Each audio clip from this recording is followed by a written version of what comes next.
Hey, happy Friday and happy April Fool's Day. This week the EU announced big plans for breaking up some big tech companies, Intel announced their first ever Arc GPUs, and the prices of GPUs in general fell to pretty reasonable levels for the first time in a very long time. Instead of a quiz, we actually put together a list of the silliest April Fool's tech announcements in a blog post. You can check that out linked in the description, and welcome to the Friday Checkout.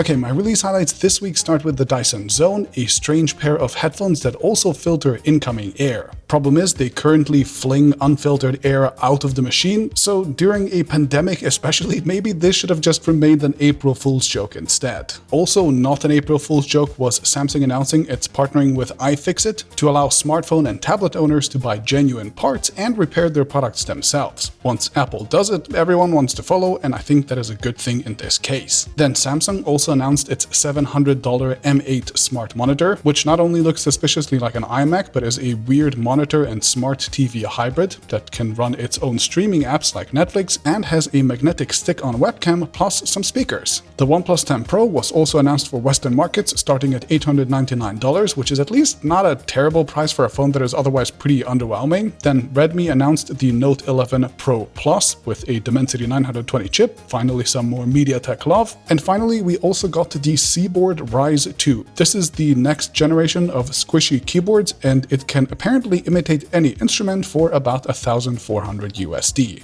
Okay, my first story of the week is going to be the European Union moving forward with probably the wildest piece of tech legislation I have maybe ever seen. It's called the Digital Markets Act, or the DMA, and it was actually technically announced last week, but a lot of information has been added since and a lot of speculation, so I thought it makes sense to actually go through it all. In short, the DMA wants to reshape the way in which tech giants compete with their rivals, and it tries to force them to open up. The act only applies to what it calls gatekeepers, which is any platform that has a market capitalization of $75 billion, or more than $7.5 billion of European revenue, plus some conditions around users, and it says that those companies can no longer lock users arbitrarily into their walled gardens. First, the EU wants these companies to more clearly separate their different business units and products. For example, Apple and Google won't be allowed to lock users into a default browser or search engine or anything else using their operating system. They won't be allowed to force exclusivity of their payment systems for their app stores, for example. And Amazon might be banned from using data collected from Amazon sales to inform their Amazon Basics team on what products they want to offer next. In other words, the EU wants to stop these big companies from unfairly leveraging one business unit or product to prop up another one.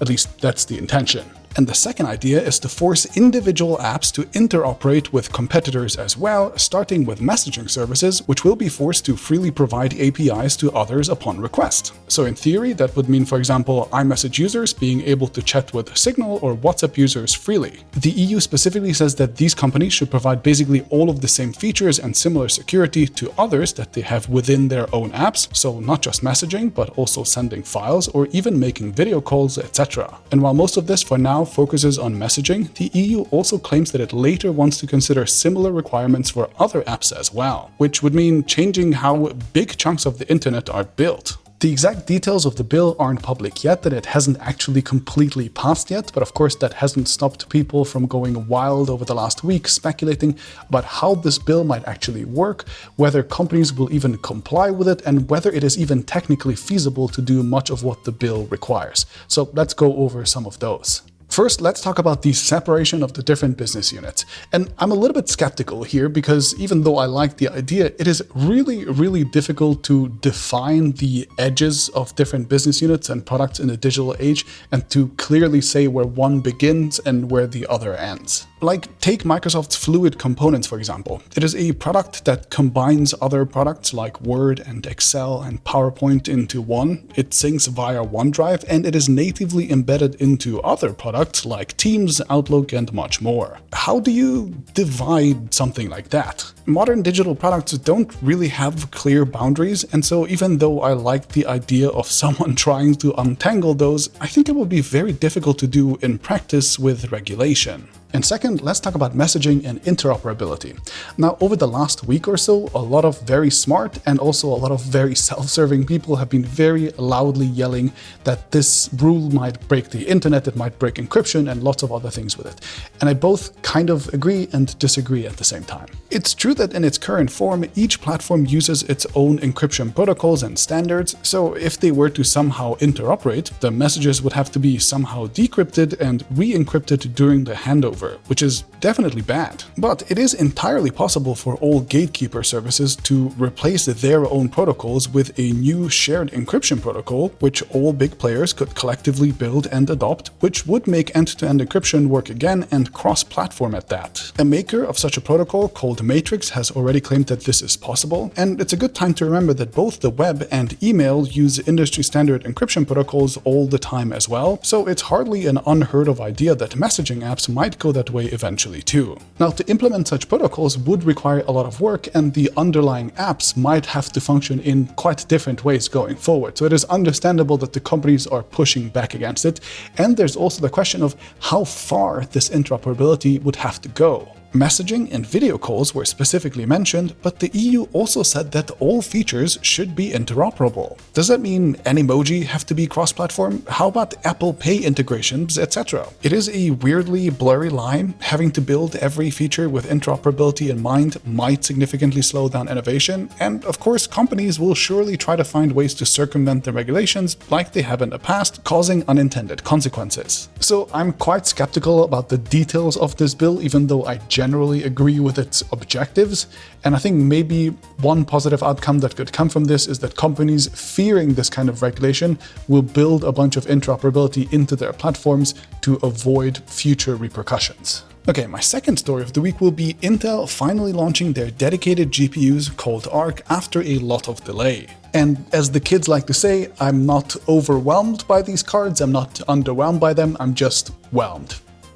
Is that something the kids like to say? I don't know. The launch didn't blow me away. Intel is safely starting at the entry level, and they first only brought out mobile GPUs. The Intel Arc A series 3, 5, and 7 were announced, matching the Intel Core i3, i5, and i7 model numbers, and these all support DirectX 12. They have dedicated ray tracing hardware, impressive hardware video encoding and decoding, including AV1 and more. Only the Arc 3 GPUs were really detailed though, which are Intel's least powerful. Later models in the Arc 5 and Arc 7 family will contain many more graphics cores, memory, ray tracing units, and so on, arriving later in early summer this year. Intel is set to be positioning the 3 series as boosting creators, not gamers per se, and the first laptops to carry them will be the Samsung Galaxy Book 2 Pro, while others from Acer, Asus, Dell, Lenovo, and many more will offer Arc laptops as well, starting as low as $899. Sadly, the desktop GPUs have been delayed again, which is not exactly a great sign. Okay, and my third story of the week will be multiple sources confirming, and I cannot believe that I'm saying this, finally, they're saying that GPU prices and prices of other components like it are finally reaching normal levels. As you probably know, it was next to impossible to buy any GPUs or game consoles at all in the last year or so, with many components simply selling out, and if they were available, the prices were in the stratosphere due to scalpers. It is still the case now that prices aren't exactly at MSRP, but things are getting significantly better. I've been keeping my eye on reports like these about declines in prices in Europe and the US, and it's now all but confirmed. Asus says that it will be lowering the prices of its RTX 30 series cards by up to 25%. And I'll be honest, I've completely put off buying components even though I wanted to buy a new PC for a while now. But just yesterday, I actually bought all the components for a new PC. They're all being shipped to me right now. And if you guys would like to have me live stream the PC build and maybe we can build it together, have some fun, let me know down in the comments. So why are all the prices finally dropping? It's a little bit hard to say exactly, but here are the best reasons that I could find. First, in the US, apparently a 25% import tax exemption on Chinese goods was reinstated after a long while. It is unclear how many of the components were actually affected by this, but Asus does cite it as a significant cost reduction. Second, up until recently, crypto prices were relatively low for the last few months, and Ethereum claims to have made good progress with moving towards embracing so-called proof-of-stake processes that don't require mining. So miners might be less interested in buying expensive cards. And the third guess is is that maybe the chip fabs are just slowly catching up with the demand, because apparently even consoles aren't sold out the minute they are launched anymore. And you know what? Whatever the actual reason is, I am happy. Okay, I don't have a sponsor for this episode, but if you want to support the channel, you can get the CuriosityStream Nebula bundle. Season 2 of Technorama is just around the corner. It is very exciting for me. We're editing it right now. I'm super hyped. So that will be coming in a couple of days, and I'll see you next Friday.